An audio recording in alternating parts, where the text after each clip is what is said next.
ರಾಜ್ಯ ಸರ್ಕಾರ S tax ಅಂತ ಒಂದು ಹೊಸ ಎಸ್ ಟ್ಯಾಕ್ಸ್ ನೀತಿಯನ್ನು ಜಾರಿಗೆ ತಗೊಂಡು ಬಂದಿದ್ದಾರೆ ಈಗಾಗಲೇ. ಎಸ್ ಟ್ಯಾಕ್ಸ್ ಅಂತ ಅದು ಎಸ್ ಟ್ಯಾಕ್ಸ್ ಅಂದರೆ ನೀವು ಭಾಳ ಬುದ್ಧಿವಂತರಿದ್ದೀರಿ, ನಾವು ಅದನ್ನೇನು ಹೇಳೋದಿಲ್ಲ ಬಾಯ್ಬಿಟ್ಟು ಅರ್ಥ ಮಾಡ್ಕೊಳ್ಳಿ.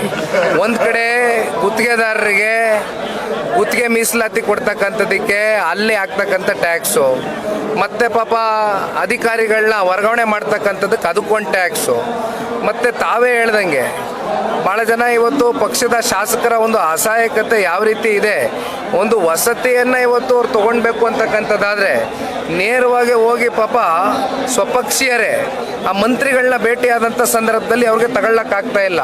ಅದರಲ್ಲಿ ಮತ್ತೆ ಮಿಡ್ಲ್ ಮ್ಯಾನ್ಗಳ ಮೂಲಕ ಪಾಪ ಅವರ ಏನು ಪಂಚಾಯತಿ ಅಧ್ಯಕ್ಷರುಗಳು ಅವ್ರ ಲೆವೆಲಲ್ಲಿ ಇರ್ತಕ್ಕಂಥವ್ರು ಅವ್ರ ಕಡೆಯಿಂದ ಇವತ್ತು ಹೋಗಿ ವಸತಿಯನ್ನು ಪಡ್ಕೊಳ್ತಕ್ಕಂಥ ಕೆಲಸ ಆಗ್ತಾ ಇದೆ. ಇವೆಲ್ಲ ನೋಡಿದಾಗ ಸರ್ಕಾರ ಎಲ್ಲಿಗೆ ಬಂದು ನಿಂತಿದೆ ಅಂತಕ್ಕಂಥದ್ದು ಇವತ್ತು ವಿರೋಧ ಪಕ್ಷ ಮಾತನಾಡ್ತಕ್ಕಂಥದ್ದಲ್ಲ, ಸ್ವಪಕ್ಷೀಯರೇ ಮಾತನಾಡ್ತಾ ಇದ್ದಾರೆ. ಬಹುಶಃ ಮುಂದೆ ಈ ರಾಜ್ಯ ಸರ್ಕಾರ ಎಲ್ಲೋಗಿ ನಿಲ್ಲಿಸ್ತಾರೆ ನಮ್ಮ ರಾಜ್ಯವನ್ನು ಅಂತಕ್ಕಂಥದ್ದು ನಮ್ಗೆ ಅರ್ಥ ಆಗ್ತಾ ಇಲ್ಲ. DK ಶಿವಕುಮಾರ್ ಸುರೇಶ್ ಅವರ ಆಶೀರ್ವಾದ ಇದ್ರೆ ಅನುದಾನ ಸಿಗುತ್ತೆ ಅಂತ ಬಾಲಕೃಷ್ಣ ಅವರು ಹೇಳ್ತಾರೆ. ಎಲ್ಲಿದೆ ಆಶೀರ್ವಾದ? ಯಾರ ಆಶೀರ್ವಾದ ಇದೆ? ಆಶೀರ್ವಾದ ಇದ್ದಿದ್ರೆ ಮತ್ತೆ ಯಾಕೆ ಪಾಪ ಸ್ವಪಕ್ಷೀಯರೇ ಓಪನ್ ಆಗಿ ಹೇಳ್ತಾರೆ. ಅಲ್ಲಿ ನೋಡಿದ್ರೆ ಮೊಳಕಾಲ್ಮೂರು ಶಾಸಕರು ಅವ್ರ ಪಾಪ DK ಶಿವಕುಮಾರ್ ಅವ್ರ ಆಶೀರ್ವಾದ ಇರೋರಿಗೆ ಮಾತ್ರ ಅನುದಾನ ಸಿಗ್ತಾ ಇದೆಯಂತ.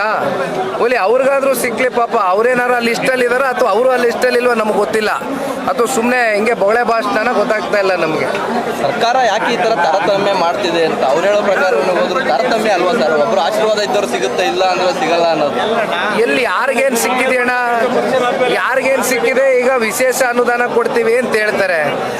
ಮುಖ್ಯಮಂತ್ರಿಗಳು ನೋಡಿದ್ರೆ ಮೊನ್ನೆ ರಾಯಚೂರಲ್ಲಿ ಕೂತ್ಕೊಂಡು ಯಾವ ವಿಶೇಷ ಅನುದಾನದ ಬಗ್ಗೆ ಚರ್ಚೆ ಮಾಡ್ತಾ ಇದ್ದೀರಿ ಅಂತ ಕೇಳ್ತಾರೆ.